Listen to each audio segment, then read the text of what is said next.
Welcome back to the Great Books Quest. Today we're going to be discussing Lycurgus, the Spartan lawgiver. And what a read this is. A rather short read, but very engaging and full of all types of knowledge here about running a strict, warlike and virtuous society. Warlike and virtuous. We'll see why that is the case. So we have a very good lineage in Sparta, or Lacedaemonia. Laconia, Sparta, Lacedaemonia. These are all different named pronunciations for the area. There's a man named King Sous, S-O-U-S, and there's a story about him. This just to get you started with an idea of what the Spartan character is like. He was being defeated by an enemy, and they made a truce, and the enemy said, "You will return all the land that you have conquered. You will return it back to us if once you and all your men have drank from this spring of water," because they got into a very bad place. They ran out of water. King Sous said, okay. All of his men drank the water, so they were good. When it came his turn, King Sous, his turn to drink the water, he refused to do it. And he said, well, there is no truce anymore because part of the truce was that all my men drink the water and I drink the water too. But if 99.9% of the people drink the water, well, there is no truce. So that's the strength of character there that we are being introduced to. There's a man named Lycurgus, and he's a mythic. How much is true and how much is shrouded in myth and legend, we don't know exactly. But we know that he went abroad. He went to Crete, he went to Ionia, he went to Egypt. He went to very different places to observe their laws, their customs, to try to bring back the best to his people in Sparta. And long story short, here's the key thing that you have to remember about Sparta, about how he reformed the society, the very base of it. 3 things, big, main point. Number 1, in Sparta, they had a problem. They vacillated. They went back and forth between 2 extremes. Extreme tyranny, monarchy, and kingship, and then they had extreme democracy, people's rule, as a rebuttal to the pain of monarchy. And they just went back and forth, and it can't be like that. It can't be so not moderate. So what he did, the first reform, he introduced a senate. 28 men, there were 2 kings, and 28 elders. They had to be age 60 and up. And these were men who kept the kings in check, and the king kept them in check. And it was a very harmonious system. Very beautiful, the way that runs. 28 men, 2 kings. The Senate. Major reform, number 1, from which nothing else could have happened. Number 2, major reform. He removed all private property. Nobody owned land anymore. He saw that wealth had become concentrated in the hands of a few people, and it was causing all types of disorder and distress in his society. So he took all the land from the people and he divided it equally amongst everybody. 30,000 shares in Laconia, 9,000 in Sparta. Sparta would be the administrative capital, the center of Laconia. And it's easy to read this. Oh, he did this, he did that. And I'm wondering, how did he go about doing that? How did he go about getting the people to agree to give up their land? Very impressive feat. And that's why we remember Sparta today. Amazing. So remember, Senate, private property was abolished, all became public, equally distributed so that no one could say, oh, I'm wealthier than you. the only merit was virtue and character and bravery and things of that sort to distinguish one man from another. Number 3, very tough reform. Doesn't sound as tough, but it was very difficult. Common mess halls, common dining. Eating at home by yourself or with your wife or your kids, completely not made to be completely illegal, but extremely frowned upon and basically not done. You had a group of about 15 men, was your troop, and you would, for the year, you would ration out who would get what, who would purchase what, like a little meal share. Some would purchase grain, some would purchase cheese, some would purchase wine, and they would all eat every day in public to encourage this public character, not private character. You see, everything is done for the state. This is not an individualistic society. This is the complete opposite. There were men who were accustomed to wealth and luxury who tried to kill Lycurgus, who tried to stone him in the marketplace, but he ran away, and he outran all of them except for one man, Alcander.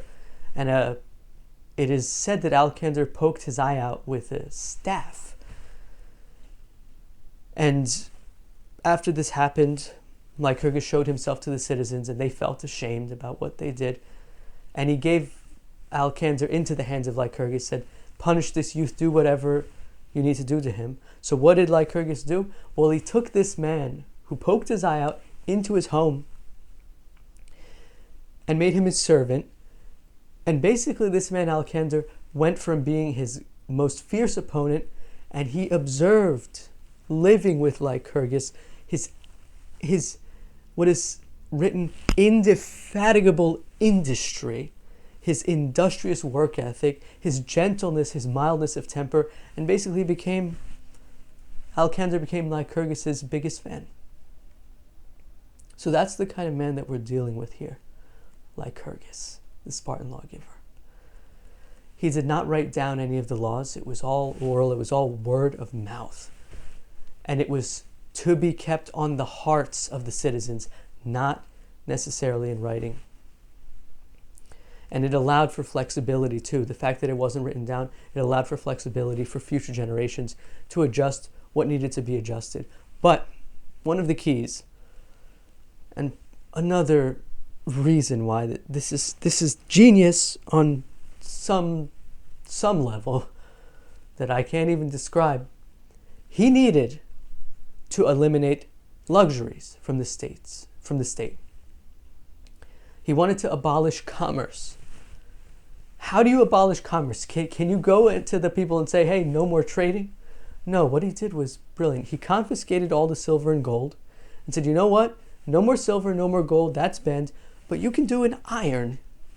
He made this iron currency that was extremely bulky for a very small amount of money, very heavy, very overweight.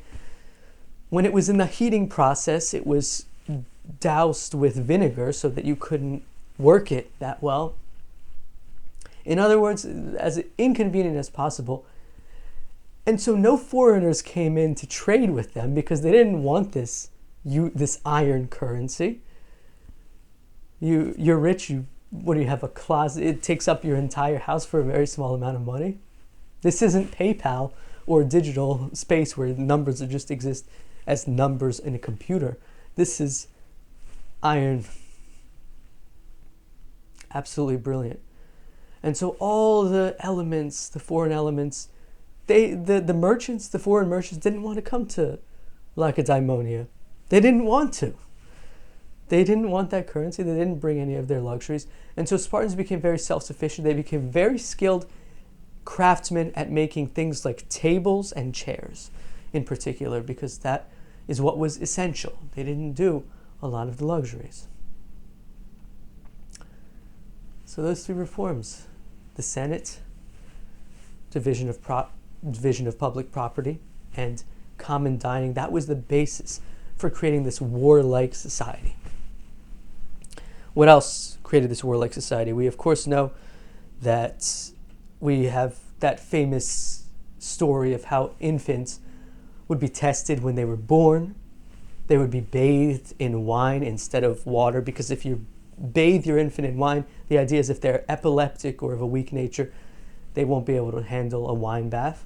And if that's the case, then they don't let the baby live. They only let the strongest babies live, who will be warriors in society, who show that sign when they're newborn. When the baby is 7 years old, they get taken away from their mother and into a common living space with other men. And there's a man about age 20. He's the leader among them, the strongest, the bravest.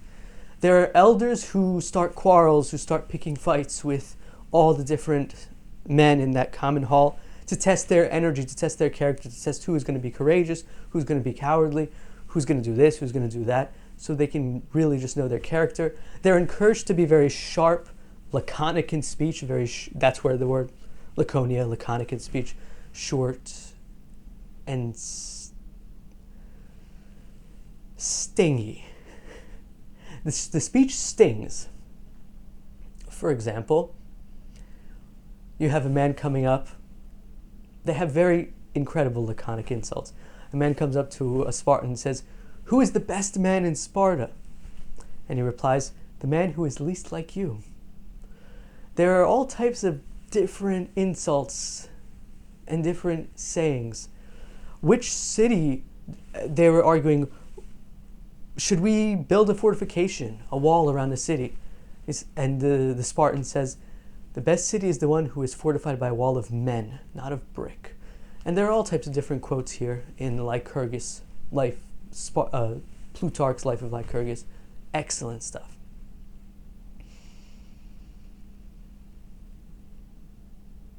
This Republic of Sparta lasted about 500 years. And of course, we have, if you watch my video on Lysistrata, this is about the Peloponnesian War between Athens and Sparta. Sparta did win that war, but eventually it did lead to its demise. There was no commerce for a very long time, but then we had Lysander, who, after a foreign conquest, brought silver and gold back, and that eventually, and it didn't corrupt him. He was fine, but not everybody was Lysander. So the citizens were eventually corrupted by the silver and the gold. And over time, things did not work out, as many societies collapsed. But that being said, Lycurgus did an amazing job. An amazing job.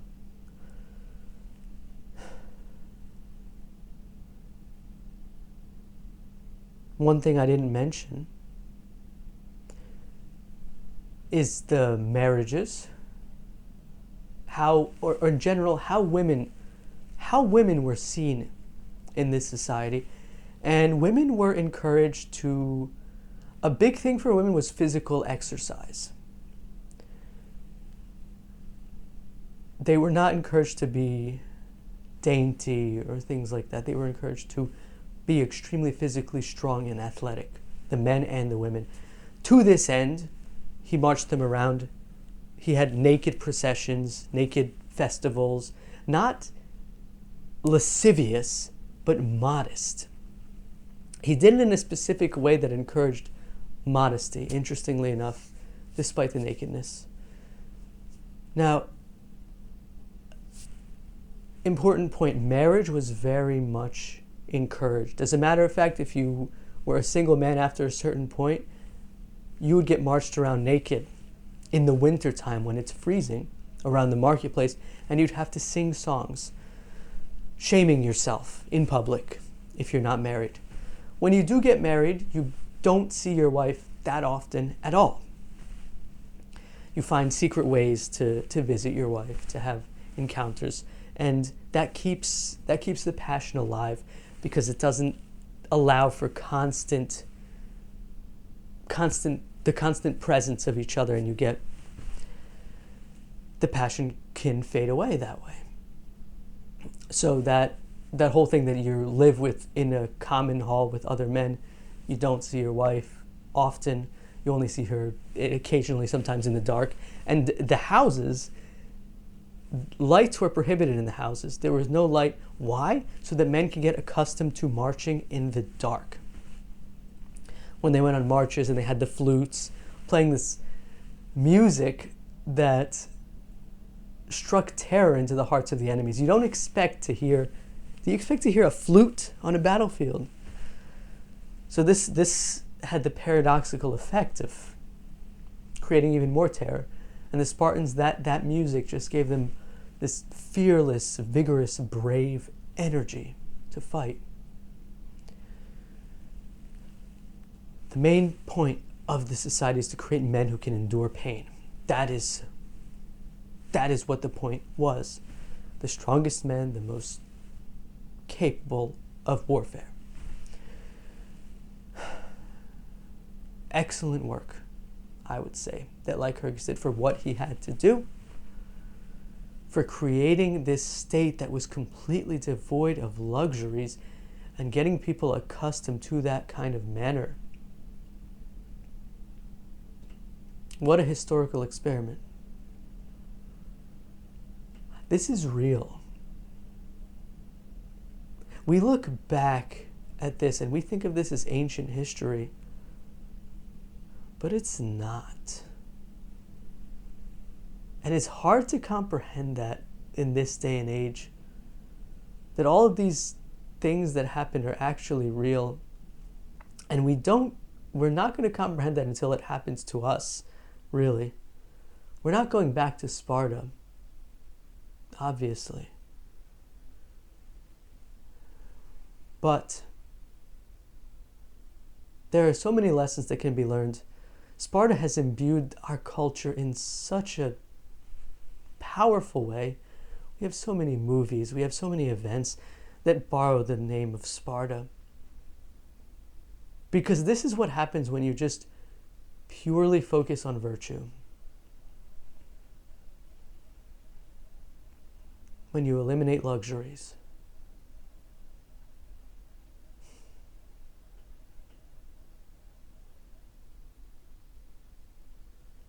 Lycurgus made his citizens take an oath that they would continue to uphold his laws, even until he came back. Later in his life, he went on another journey, another trip, and he said, "Keep my laws until I come back." Then, of course, he died. And that idea was, well, he never came back, so they have to keep the laws in perpetuity. It was a very clever response to try to get the people, the citizens, to keep his laws forever, to keep his republic alive for as long as possible. And that happened. He even said, "Don't bury me, don't take my ashes." He said, "Cremate me, but don't take my ashes back to Sparta, because then I know the people are going to say, oh, he came back, and now we don't have to keep the law anymore." So he had a little clause. He created a lot of clauses to make sure that people kept the law. Well done, Lycurgus. Truly a great man you were. How much of this is really one man or a group of men? We don't know. The fact of the matter is it happened. Take care. All the best. I'll see you soon.